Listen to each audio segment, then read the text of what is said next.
जैसे मैंने कहा ना, शरीर, इंद्रियां, मन, मैंने आत्मा, सबका मैंने बोला, बिना आश्रय के आप जी नहीं सकते। तो एक ऐसा आश्रय, एक ऐसा आलंबन, एक ऐसा आधार, एक ऐसी प्रीति, एक ऐसी अनन्य भक्ति, एक ऐसा समर्पण कि मेरे गुरु मेरे सर्वस्व हैं। और चाहे मेरा जीवन में कोई कितना ही अपमान करने की कोशिश करे, चाहे जीवन में कितने ही झंझावात, कितने ही चैलेंजेस, कितने ही क्राइसिस, कितने ही विकट से विकट संकट, कितने ही संघर्ष, कितने ही चुनौतियाँ, कितनी ही समस्याएं, प्रॉब्लम्स, कुछ भी आए, ऊंच नीच कुछ भी आए जीवन में, मैं विचलित नहीं होऊंगा। एक क्षण भी अपने भीतर असुरक्षा का भाव नहीं आने दूंगा, अकेलेपन का भाव नहीं आने दूंगा। असुरक्षा, अकेलापन नहीं। जब मेरे हाथ गुरु के हाथ में है, जब मेरे साथ गुरु हैं, भगवान तो है ही है, लेकिन उस भागवत सत्ता का ही मूर्त रूप होती गुरु सत्ता।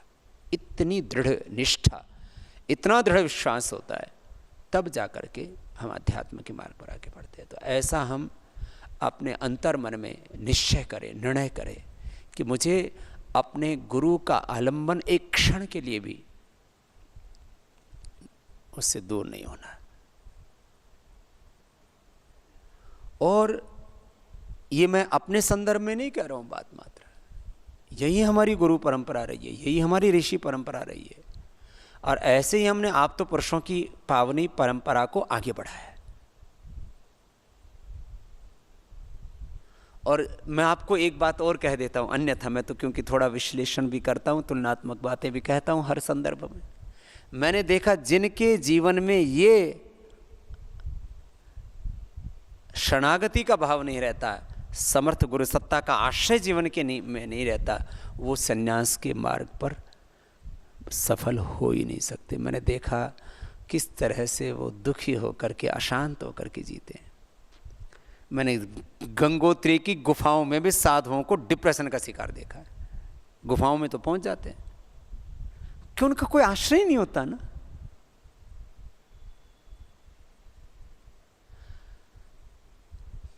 इसलिए मैंने बहुत महापुरुषों से आध्यात्मिक जीवन में जो बहुत ऊंचे पहुंचे हुए, मैंने उनसे भी पूछा, मैंने कहा महाराज कोई, जैसे गुरुजी बताते हैं एक बात की, कोई तंत्र की बात बताओ, तो मैं उनके भी मुख से सुनी हुई बात आपको कह रहा हूँ कि भाई जीवन में किसी महापुरुष की का आश्रय लेना चाहिए अवश्य।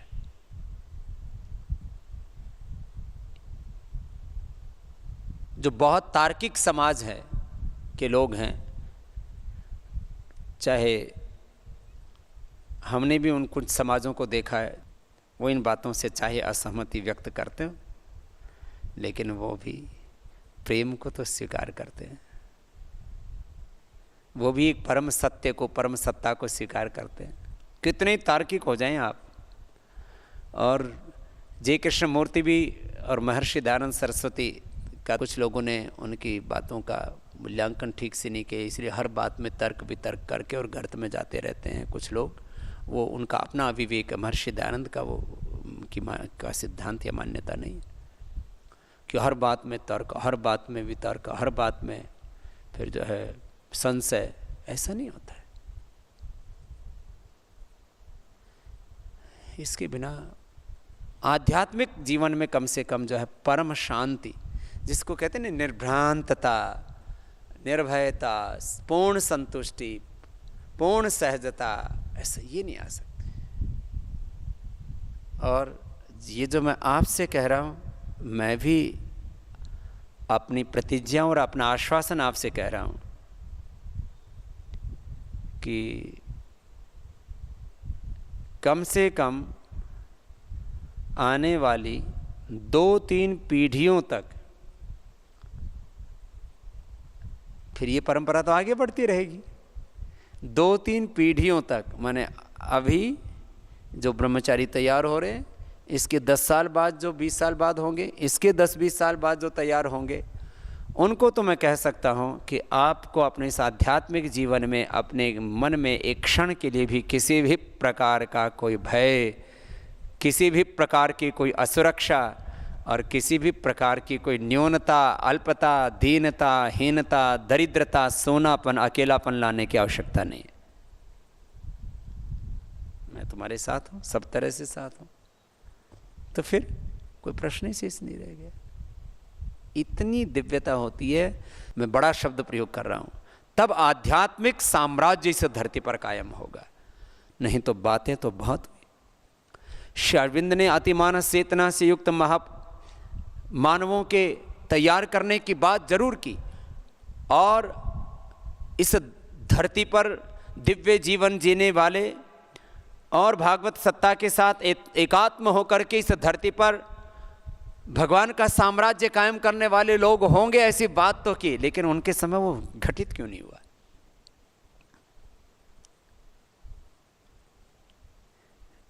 स्वामी विवेकानंद जी ने भी कहा कि मेरे जैसे 100 नचिकेता चाहिए।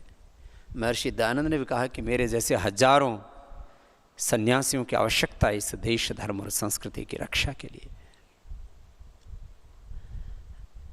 मैं श्री अरविंद, स्वामी विवेकानंद और महर्षि दयानंद सहित इन आप्त पुरुषों के संकल्पों को पूर्ण करना चाहता हूं आपके माध्यम से, इसलिए इतनी बड़ी बड़ी बातें कह रहा हूं मैं आपको।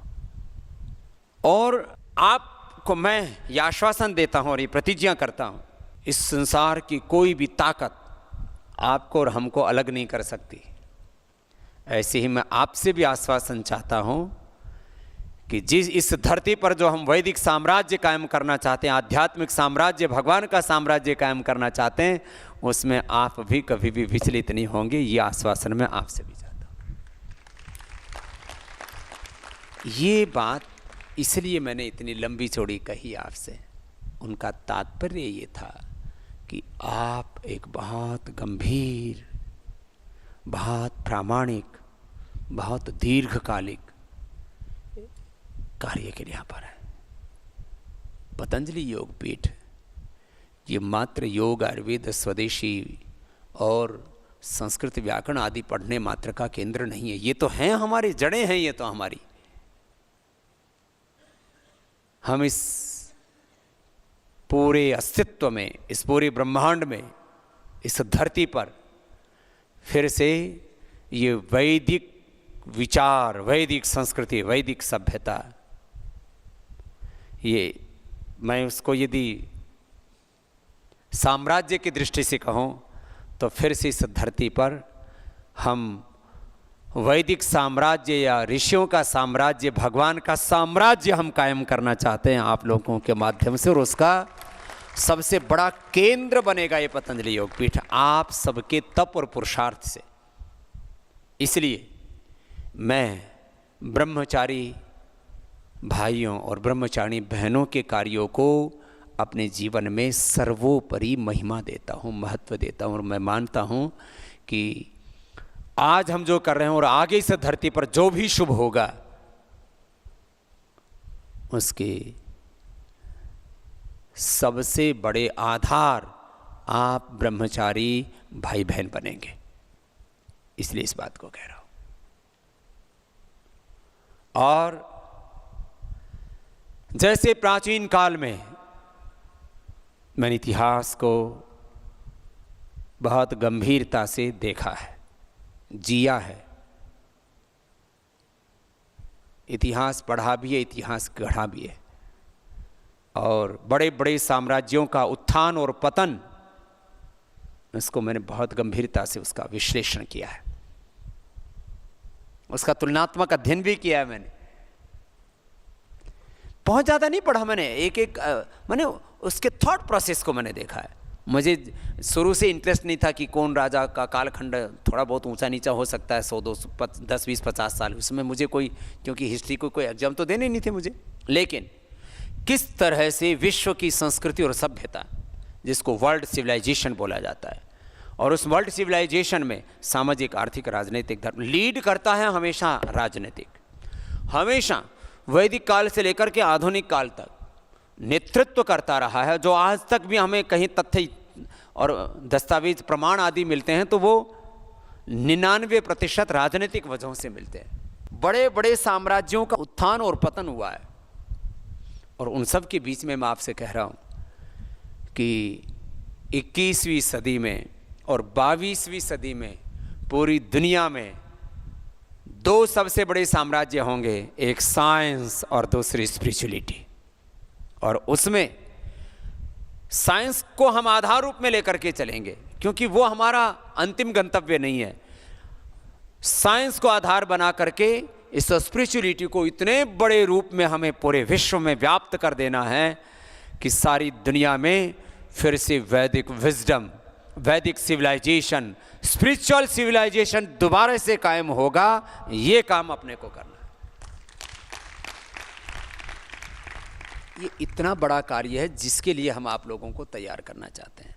इतनी बड़ी तैयारी के लिए जिस तरह से आप लोग अभी जी रहे हो, इसमें आपको कुछ मूलभूत बातों में परिवर्तन करना पड़ेगा। जब कोई बहुत बड़ी तैयारी के लिए किसी को, किसी बहुत बड़े कार्य के लिए किसी को, किसी बहुत बड़ी भूमिका के लिए किसी को तैयार किया जाता है तो उसकी तैयारी बहुत मजबूत करनी पड़ती है। आप इस बात को तो अनुभव करते हो।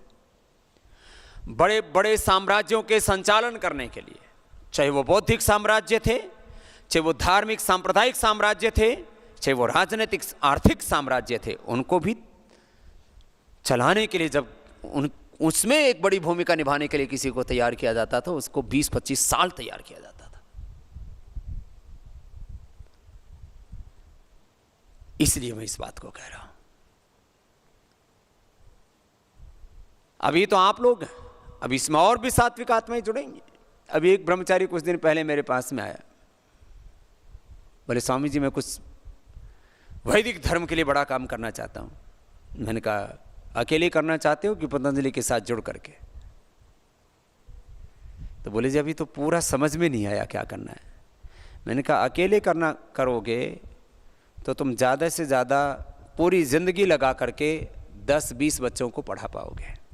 अकेले करोगे तो बच्चों को बोल दो गांव से भिक्षा मांग के लाओ, मैं पढ़ा देता हूँ। यदि तुमने समाज के, और वो भी समर्थ समाज के लोगों से सहयोग लिया, तो तुम ज़्यादा से ज़्यादा एक विद्यालय चला पाओगे। लेकिन यदि पतंजलि के साथ जुड़कर के आप सेवाएं देते हो तो हो सकता है आपके अंदर इतना सामर्थ्य आ जाए कि आप कम से कम अपने कालखंड में, यदि विद्या के क्षेत्र की बात करो तो आप कम से कम 1 करोड़ बच्चों का भाग्य विधाता बन पाओगे। एक करोड़। यदि तुम प्रवचन और व्याख्यान के माध्यम से, वाणी की सेवा के माध्यम से, उपदेश के माध्यम से, जैसे अपने पूर्वजों ने प्रचार प्रसार किया, महर्षि दयानंद सरस्वती ने, भगवान बुद्ध, भगवान महावीर आदि ने अलग अलग तरह से प्रचार आदि किया, ये सब प्रचारक थे विशुद्ध रूप से, तो आप पतंजलि के माध्यम से करोड़ों लोगों तक प्रचार कर पाओगे। यदि आप के अंदर सामर्थ्य है कि आप आर्थिक साम्राज्य कायम कर सकते हैं सेवा के लिए, व्यक्तिगत समृद्धि के लिए नहीं। अभी थोड़े ही दिनों में वो कार्य हो जाएगा, करीब 5-6 महीने लगेंगे कि पतंजलि का ये पूरा का पूरा जो आर्थिक कार्य चल रहा है, इसको भी एक हम ऐसा स्वरूप दे देंगे कि आने वाले सैकड़ों वर्षों तक ये कोई भी व्यक्ति इसमें से 1 रुपए का भी दुरुपयोग नहीं कर सकेगा। ये 100% सेवा के लिए ही प्रयोग किया जाएगा। इस तरह से सारी कंपनियों की व्यवस्था भी हम तैयार कर रहे हैं।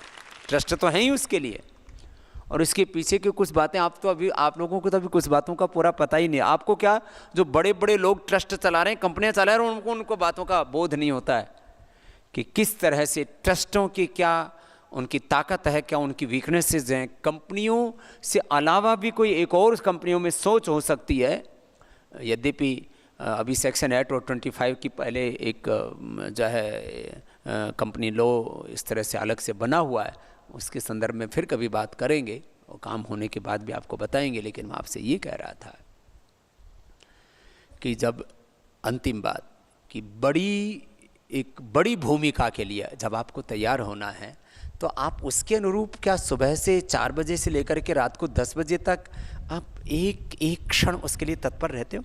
मैं आपको 3-4 एग्जाम्पल देता हूँ। जब किसी पायलट को तैयार किया जाता है तो कम से कम उसको जो है 3 से 5 साल की ज़बरदस्त ट्रेनिंग दी जाती है, और उसके बाद भी सिखोई जैसे विमान में, तो क्योंकि एयरफोर्स आदि के वहाँ पर कार्यक्रमों में जाता रहा हूँ, मेरे सामने उड़ाते रहे उनको, मुझे भी एक, मैंने कहा जी मैं बैठ तो सकता हूँ लेकिन मुझे उड़ाना नहीं आता, इसलिए फ़ोटो फाटो खिंचवाई है मैंने।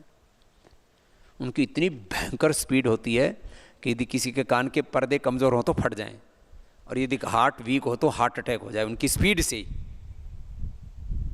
उनको इतना तैयार किया जाता है अलग अलग तरह से। एनएसजी के कमांडो होते हैं, उनको इतना ज़बरदस्त तैयार किया जाता है। एक डॉक्टर बनाने के लिए 5 साल तक, यदि कोई अच्छा डॉक्टर है तो उसको बहुत ज़बरदस्त तरीके से तैयार किया जाता है। ये मैं प्रथम कोटि के लोगों की बात कर रहा हूँ, उसमें भी कुछ आलसी होते हैं, वो अलग बात है, कुछ तमाम तरह की चीज़ें होती हैं, उसको कभी मत। व्यावसायिक क्षेत्र में कम से कम 20 ईयर्स का एक्सपीरियंस। कितना? 20 ईयर्स। उसके बिना गच्चा खाए चला ही नहीं सकता। ये तो आज हम आप इसलिए इसको चला पा रहे हैं क्योंकि हमें 25 वर्ष सार्वजनिक जीवन में जीते हुए हो गए, और हमने छोटे से लेकर के बड़ी चीज़ों को बहुत बारीकी से देखा है, इसलिए चला पा रहे हैं, नहीं तो चला नहीं सकते। तो बड़ी भूमिका, आपको आर्थिक रूप से भी बड़ी भूमिका निभानी है। जिनके भीतर आर्थिक प्रबंधन का कौशल होगा उनको हम लगाएंगे, जिनके भीतर संस्थागत प्रबंधन का कौशल होगा उनको लगाएंगे, जिनके भीतर वाणी का सामर्थ्य होगा, प्रवचन उपदेश आदि का सामर्थ्य होगा, संगठन आदि का सामर्थ्य होगा, विद्या आदि का सामर्थ्य होगा। मैं राजनीति की तो बात को अभी कुछ सालों तक करना नहीं चाहता हूं, और ये सब कार्य करते हुए आपको अकाम रहना है। आप तो पुरुषों की तरह जीना है, अपने लिए कोई कामना नहीं, निर्लोभ रहना है, निष्काम रहना है। ये इतनी बड़ी भूमिका के लिए जब आप अपने आप को तैयार कर रहे हो तो आपका बिहेवियर टोटली अलग होना चाहिए। आपकी वाणी, आपका व्यवहार, आपका उठना, आपका बैठना, आपका बोलना, और सबका मैं एक जैसा नहीं चाहता हूं, हो ही नहीं सकता, और वो अपेक्षित भी नहीं है, और वो शुभ भी नहीं है, वो संभव भी नहीं है, वो रियलिस्टिक नहीं है, वास्तविक हो ही नहीं सकता ऐसा। आप सबके भीतर अलग अलग प्रकार की प्रतिभाएं विकसित होंगी, और वो पूरी तरह से आध्यात्मिक क्षेत्र के लिए।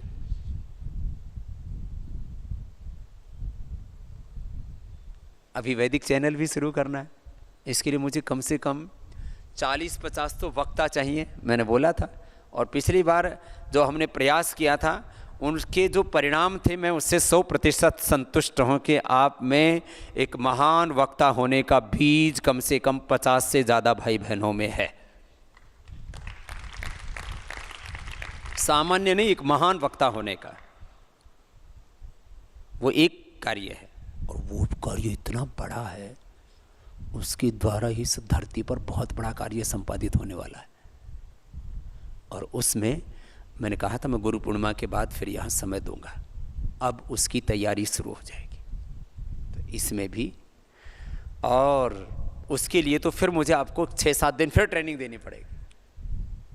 आपकी वाणी, आपका व्यवहार, आपका एक एक वाक्य, उसके वाक्य का चयन, शब्दों का चयन, भावों का प्रवाह किस तरह से एक तारतम्य है।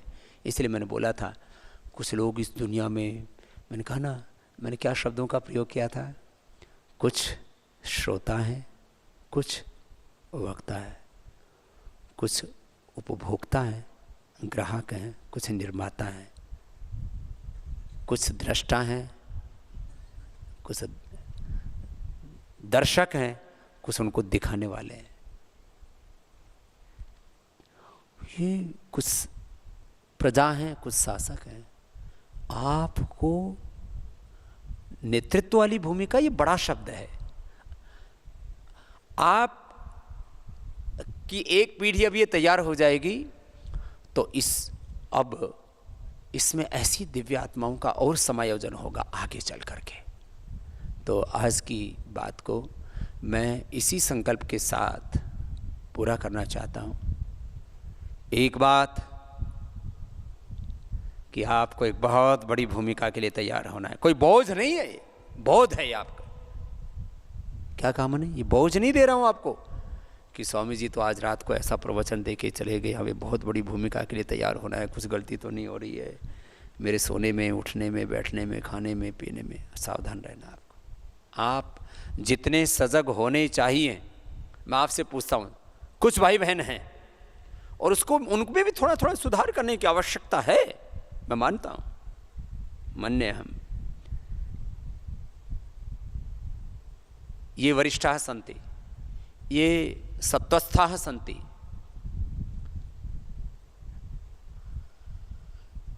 कथने अहमपि कथयामि एषः ब्रह्मचारी प्रथम कोटिः वर्तते। लेकिन उनको भी कुछ और सूक्ष्म स्तर पर काम करना होगा।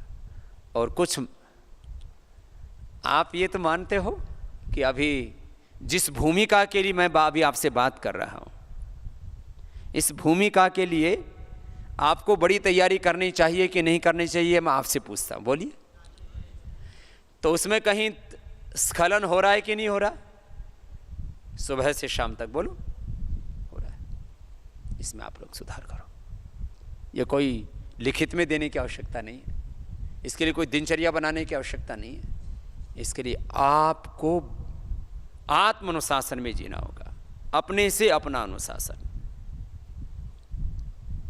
और मैंने जो बात कही, मैं इमोशनल एक अटैचमेंट की, कि आपके प्रति जो मैंने विश्वास किया है, वो विश्वास, वो हमारा प्रेम, वो हमारी प्रीति, वो हमारा समर्पण अखंड रहे।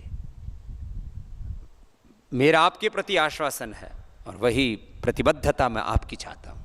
यही गुरु शिष्य परंपरा है। मम व्रते हृदयम ते दधामि मम चित्तम अनुचित्तम ते अस्तु मम वाचम एक बना यशस्व बृहस्पतिस्ता नियुनक्त मह्यम। तो आप सब भाई बहनों में ऐसी दिव्यता है, बीज है उसका, बस उसको विकसित कीजिए और पूरी प्रतिबद्धता के साथ। अब मैं एक एक दिन इसका मूल्यांकन करूंगा। मैंने अभी इस साल अपने कार्य में इन 3-4 बातों को सर्वोपरि महत्व दिया है कि अभी ब्रह्मचारियों का मूल्यांकन मुझे करना है और उनको मुझे बताना है। और इसकी आज ये पहली कक्षा शुरू हुई है कि आपको जिस भूमिका के लिए तैयार किया जा रहा है, वो लाखों करोड़ों लोगों का नेतृत्व करने के लिए तैयार किया जा रहा है। तो एक एक ब्रह्मचारी में लाखों करोड़ों व्यक्तियों जितना सामर्थ्य होना चाहिए, ज्ञान के स्तर पर, संवेदनाओं के स्तर पर, पुरुषार्थ के स्तर पर, आचरण की दिव्यता के स्तर पर, इतनी बड़ी भूमिका के लिए आपको तैयार किया जा रहा है। दूसरा, जो भी संस्थान चल रहे हैं इनकी भी गुणवत्ता और ज़्यादा परिष्कृत करना चाहता हूँ। चाहे वो आचार्य कुलम है, चाहे वैदिक गुरुकुलम, वैदिक कन्या गुरुकुलम, चाहे संस्कृत गुरुकुलम है, चाहे पतंजलि विश्वविद्यालय है, चाहे पतंजलि योगपीठ है, चाहे 5 संगठन, हमारो स्वाभिमान सही 6ठा संगठन, चाहे वो योगग्राम आदि, पतंजलि आयुर्वेद, ये तो बहुत बड़ी चुनौतियां उसके सामने होती हैं। इसको बोलते हैं इकोनॉमिक वार, वहाँ तो युद्ध होता है हमेशा। आप लोगों को जब मैं किसी दिन एक दिन बताऊंगा ना तो कैसे चीज़ें चलती हैं, तो आप सुन करके सोचोगे ये फिर हो, स्वामी जी आप ये सब करते हुए आप इतने प्रसन्न कैसे रहते हो? थोड़ी सी भूल होने से 10, 20, 50 करोड़ का कब गच्चा खा जाए पता ही नहीं लगता है। कितना? 10, 20, 50, 100 करोड़ का तो मिनटों में शीर्षासन करा देते हैं, चक्रासन करा देते हैं, पता ही नहीं लगता कब गया। ऐसे होता है। और उन सब के भी बीच में मैं कह रहा था, ये सब करते हुए आपको अपने स्वरूप से विचलित नहीं होना। ये जो अपना आस्था भजन, फिर संस्कार सत्संग और फिर वैदिक चैनल, उसमें हमने एक जैन परंपरा का भी चैनल चलाया हुआ है, उसका आगे देखेंगे क्या करना है। उसका विस्तार तो काफ़ी हुआ है। उसका उद्देश्य ये था कि हमने जिस समय हमने लिया था ये आस्था चैनल, वो एक जैन परंपरा का मानने वाला व्यक्ति था। तो उसने कहा था कि मेरा एक सपना है। तो मैंने कहा ठीक है, देख लेंगे भाई, हो सकेगा तो हम तेरे सपने को सींचने का पानी देने की कोशिश करेंगे। इसलिए वो किया। लेकिन आप मेरा बहुत पूरी दुनिया में हम जैसे हम आस्था के माध्यम से क्रांति लेकर के आए, ऐसे ही वैदिक चैनल के माध्यम से वैदिक विचारों की, वैदिक विजडम की, वैदिक सिविलाइजेशन, स्पिरिचुअल सिविलाइजेशन एंड मैंने बड़े शब्दों में कहें तो हम इस पूरी धरती पर भगवान का साम्राज्य जो कायम करना चाहते हैं, उसके लिए वैदिक चैनल एक बहुत बड़ी भूमिका निभाएगा। उसके ऊपर भी ज़्यादा ध्यान देना हम चाहते हैं। ऐसे बहुत सी प्राथमिकताएं हैं शिक्षा की, अनुसंधान की, जो आगे पूरे आचार्य कुलम का और पूरे विश्व का सबसे बड़ा शिक्षा का केंद्र, और उसमें खेल कूद से लेकर के इतनी करीब 20 कार्यों को मैंने अपने टॉप प्रायोरिटी पर रखा हुआ है और मैंने उसको बाकायदा लिखा हुआ अपनी डायरी में। रोज़ मैं मीडिया से लेकर के और तमाम चीज़ों से क्या कितने बड़े उसमें एक पैराफेरी में काम करना पड़ता है, सोशल, पॉलिटिकल, इकोनॉमिक, एक जो मल्टी डायमेंशनल जो वर्क पोर्टफोलियो है मेरा, उसमें मुझे काम करना पड़ता है। तो जब मैं इतने दायित्वों को, ये मेरी अपनी भूमिका मैंने इसलिए आपको बताई कि मैं आपको ही कोई ऐसा नहीं बोल रहा हूँ कि मैं आपको ऐसा कह रहा हूँ कि आपको ऐसा तैयार होना, मैं स्वयं को भी इसी रूप में ढाली हुई हूँ। तो आज की बातें कैसी लगी? कुछ सीखने को भी मिला, कुछ रूपांतरण भी होगा, हाँ? को भय तो नहीं लगा, परेशान तो नहीं हुए? अच्छा चलो सीधे बैठ जाओ। ओम यज्जाग्रतो दूरमुदयति दैवं तदुसुप्तस्य तथैवैति धूरंगमं ज्योतिषां ज्योतिरेकं तन्मे मनः शिवसंकल्पमस्तु।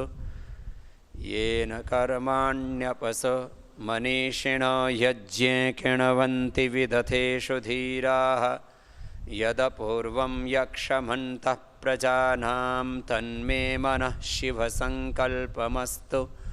यत्प्रज्ञानमुत चेतो धृतिश्च यज्ञोतिरन्तरमृतं प्रजासु यस्मान्नरिते किञ्चन कर्म क्रियते तन्मे मनः शिवसंकल्प। येनेदं भूतं भुवनं भविष्यत् परिगृहीतममृतेन सर्वं येन यज्ञस्तायते सप्तहोता तन्मे मनः शिवसंकल्पमस्तु। यस्मिन् ऋचः सामयजोंसि यस्मिन् प्रतिष्ठिता रथनाभाविवाराः यस्मिंश्चित्तं सर्वमहोतं प्रजानां तन्मे मनः शिवसंकल्प। सुसारथिरश्वानि वयन्मनुष्यान्नेनीयते भीषुभिर्वाजिनैव हृत्प्रतिष्ठं यदचिरं च भिष्ठं तन्मे मनः शिवसंकल्पमस्तु। ओम शांति शांति शांति। सर्वेभ्यो नमः।